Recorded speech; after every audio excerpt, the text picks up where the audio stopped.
No escape. Somewhere in Southeast Asia, the Prime Minister is in a meeting with a diplomat. Moments later, gunshots are heard. A security agent runs toward the sound and sees both the Prime Minister and diplomat dead, murdered by a group of rebels. The man encounters the rebels and, realizing he is outnumbered, he grabs a dagger and slashes his own throat.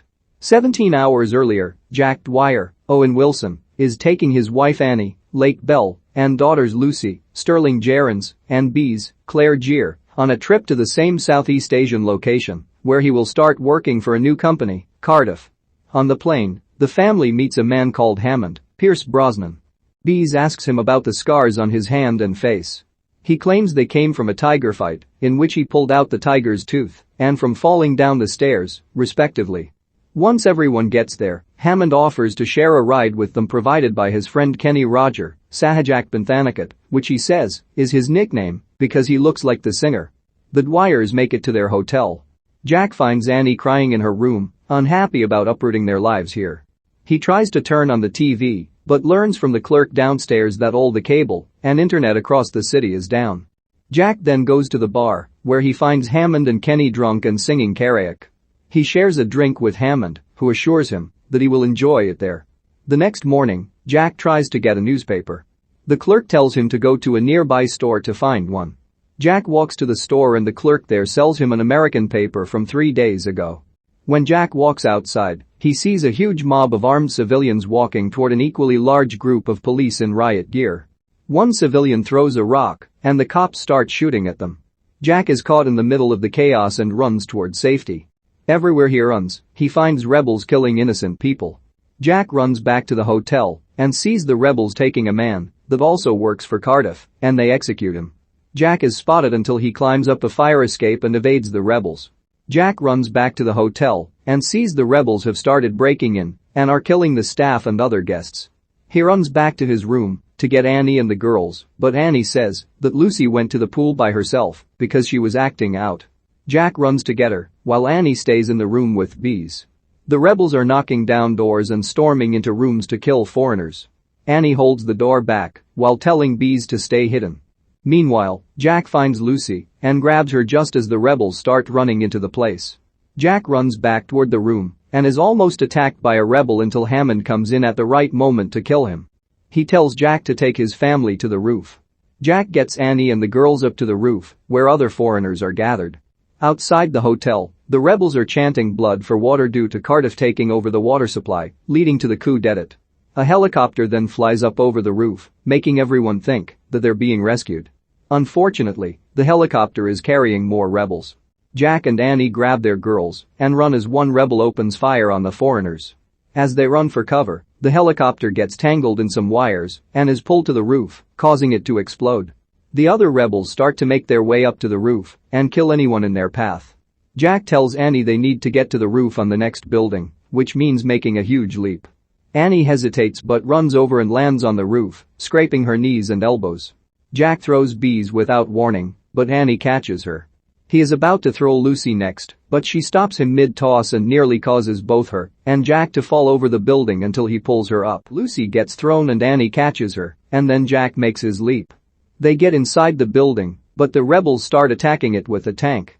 Jack gets his family hidden as the rebels continue killing people. Jack assures the girls that he loves them. A rebel walks into the room as it's become quiet. He spots Jack and starts to call to his comrades.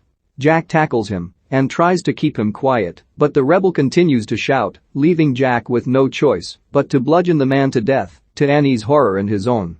As nighttime comes, the Dwyers disguise themselves and make their way toward the American embassy while trying to remain undetected. They ride past a mob of rebels and get knocked down, but still manage to ride on safely, somewhat. They reach the embassy, which has a blockade on both sides. Jack climbs over and sees all the Americans dead. The rebels run out of the embassy as it explodes. Jack runs back to his family. The Dwyers seek shelter in a Buddhist shrine after pleading with the caretaker to let them stay. But, predictably, the rebels show up. They kick the caretaker around and then try to find the Dwyers. Jack sees one rebel left his gun unguarded, so he tries to go for it. When it looks like he's about to get caught, Annie stands up and calls attention to herself. The rebel leader punches her and lays her down to rape her until Hammond shows up in the nick of time. He and Kenny shoot the rebels dead, except for the leader, who gets away. Hammond takes the family to a brothel, since it's apparently the one place the rebels don't want to tear through. Hammond explains to Jack that the people he works for are responsible for bringing American companies like Cardiff out there to control the water supply, so Hammond feels he must redeem himself by helping the Dwyers. He tells them that they need to take a boat toward the Vietnamese border, where the rebels cannot touch them. As the group makes their way to their destination, more rebels attack from a gun tower nearby. The Dwyers get away, but Kenny is killed, while Hammond shoots and kills most of the rebels, but he gets wounded. Knowing he is dying, Hammond tells Jack to keep going, just as a rebel comes riding in a truck.